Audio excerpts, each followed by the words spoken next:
When Caitlin Clark entered the WNBA, the league did not roll out the red carpet. Instead, they built a brick wall. It was supposed to be a fairy tale transition. The greatest scorer in NCAA history, the player who single-handedly sold out arenas, across the country, stepping onto the professional stage to instantly dominate. But the reality of professional basketball is rarely a fairy tale. It is a grind, it is ruthless, and for Caitlin Clark, it felt like stepping into an arena where every single opponent had circled her name in permanent marker.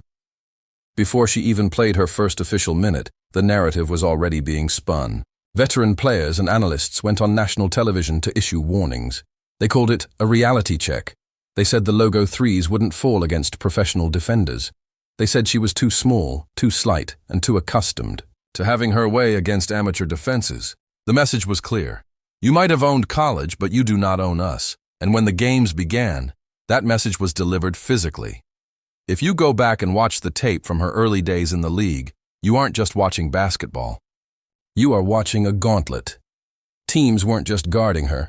They were trying to send a message. She was picked up full court. She was bumped off her spots. Screens were set just a little harder. Closeouts were just a little more aggressive. And the hard fouls became a nightly occurrence.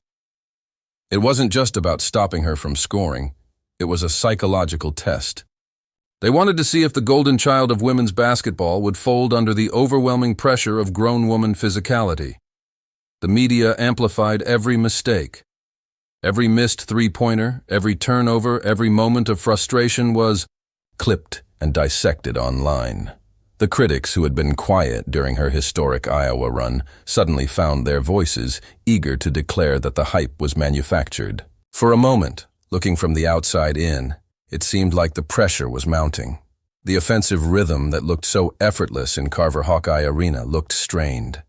The spacing was gone. The windows to pass were tighter. They wanted to break her confidence. They wanted her to realize that she was just another player in a league full of stars. They wanted to force her to play standard conventional basketball. But what the critics, the veterans, and the doubters failed to understand was the very foundation of what made Caitlin Clark great in the first place. You don't become a generational talent by folding when the game gets hard. You become a generational talent by taking the hardest hits, figuring out the puzzle, and coming back to rewrite the rules entirely. The target on her back was massive, but all it did was give her perfect aim for what she had to do next. Here is the thing about trying. To break a generational talent, you rarely ever break them. Instead, you just force them to evolve faster. The transition from the rookie struggles to the current domination wasn't a sudden overnight miracle. It was the result of a quiet, grueling, and calculated evolution behind closed doors. Caitlin Clark realized very quickly that the tricks that made her a college legend needed a professional upgrade. She didn't run to the media to complain about the physicality. She didn't demand that the league change the rules to protect her. She went to the lab. The off-season became her sanctuary. If they were going to bump her off her spots, she needed to get stronger. If the defense was going to trap her at half court, her handle needed to become unbreakable. If the windows to pass were smaller, her processing speed had to become inhuman. When she stepped back onto the court, the league realized they had made a fatal mistake. They had given her the blueprint to beat them. The evolution of Caitlin Clark wasn't just physical, it was brilliantly mental. In college, she was the entire system. In the WNBA, she learned how to manipulate the system. Because teams were so terrified of her shooting, they threw double teams at her 35 feet from the basket. In her early days, this caused turnovers. But now, it became her greatest weapon. She started using her gravity to tear defenses apart. She became a surgical playmaker. When two defenders lunged at her, she wasn't panicking anymore. She was already throwing a no-look pass to the rolling big or hitting the corner shooter perfectly in the shooting pocket. She realized that she didn't have to score 40 points a night to destroy a team. She could score 20 and deal 15 assists, leaving the opposition completely demoralized. Her teammates began to thrive. They learned to keep their hands ready at all times, knowing that if they cut to the basket, the ball would find them through impossible angles. The chemistry locked in. The game slowed down for her, and when the game slows down for a player with that kind of court vision, it is terrifying for everyone else. And then, the logo threes came back, but this time, they weren't desperation shots, they were daggers. Armed with a tighter handle and a stronger core, she started punishing defenders who dared to go under screens. If you played up on her, she drove past you and facilitated. If you backed off even an inch, she pulled up from the parking lot. The player they tried to intimidate had completely decoded their defenses. The WNBA thought they were teaching her a lesson, but in reality she was just taking notes for the exam. And she was about to ace it. Fast forward to today, and the narrative hasn't just shifted, it has completely shattered. The hunters have officially become the hunted. Caitlin Clark is no longer just surviving the WNBA. She is absolutely dismantling it. We are witnessing one of the most ruthless revenge tours in the history of professional basketball. The very teams and players who tried to bully her out of her rhythm are now watching helplessly as she dissects them on a nightly basis.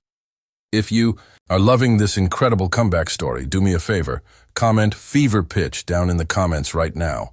Let's show the algorithm who runs the league. Look at the numbers, but more importantly, look at the body language of the opposing teams.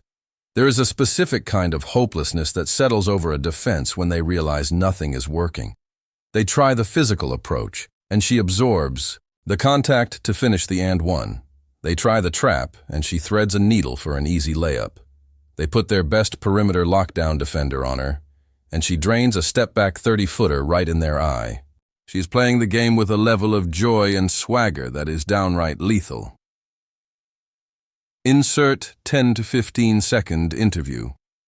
Clip: an opposing coach or a converted critic admitting how unguardable she has become.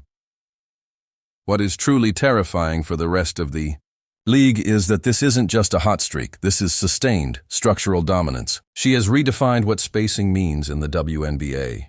Defenses are stretched so thin trying to account for her range that the paint is left wide open. She has turned the Indiana Fever into a relentless offensive machine. The arenas are still sold out, the ratings are still breaking records, but the conversations on the sports networks have changed. Nobody is talking about reality checks anymore. Now, they are debating where she ranks among the all-time greats, and she has barely even scratched the surface of her prime. The loudest critics have gone completely silent. The veterans who said she would struggle are now asking for switches on defense to avoid being put on her highlight reel. It is a poetic kind of justice. In a league filled with the best athletes in the world, the player they thought they could push around has become the immovable object. Caitlin Clark proved the ultimate basketball truth. True greatness cannot be contained by schemes, by physicality, or by jealousy. They tried everything in their power to break her. They wanted her to conform to the WNBA, but instead she forced the WNBA to conform to Caitlin Clark. The story is no longer about whether she belongs in the league. The story is about how much of the league she is going to conquer before she is done. Make sure to hit that like button, subscribe to the channel, and turn on all notifications so you never miss a breakdown. Click the video on the screen for another deep dive, and I'll see you in the next one.